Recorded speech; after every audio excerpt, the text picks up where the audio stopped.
waxaan halkan fariin uga dirayaa ragga dumarka ku ciyaaraya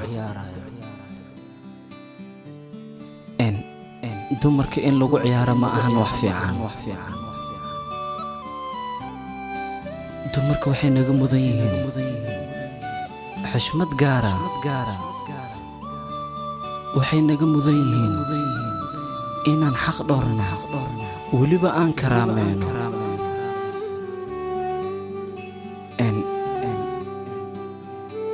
dumarka way nala dhasheen oo waan dhalnay,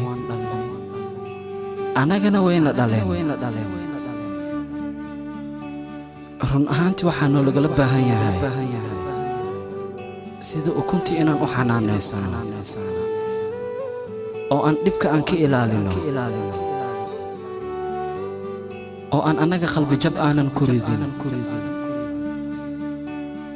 weliba aan u dulqaadano qaladaadka yaryar ay naga galayaan.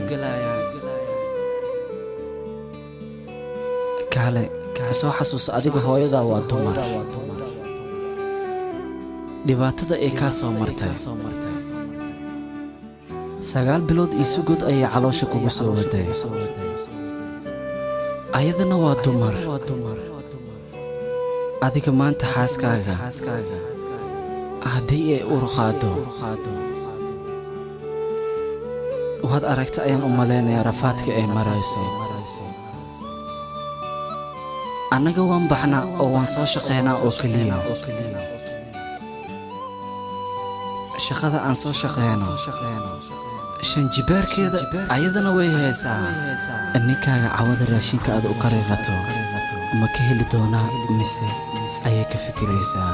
adigana waxaa laga yaabaa hal er haddii ku dhahdo inaad qalad ugu fasirato, way ku xaq dhowrtaa.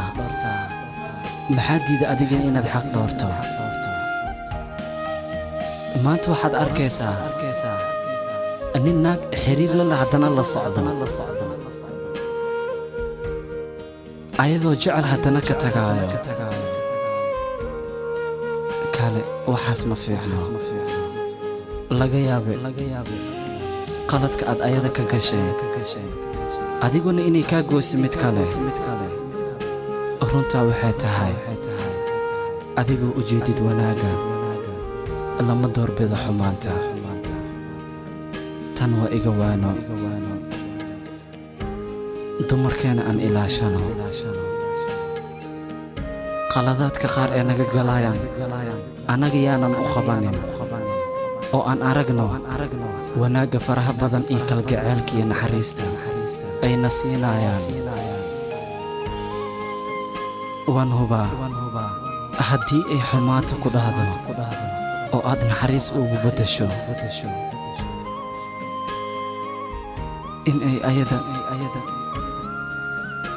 kuu cishoomayso misena ay kaa raali ahaanayso. waa idin baryayaa dumarka hala xaq dhooro. aad ayaad u mahadsantihiin.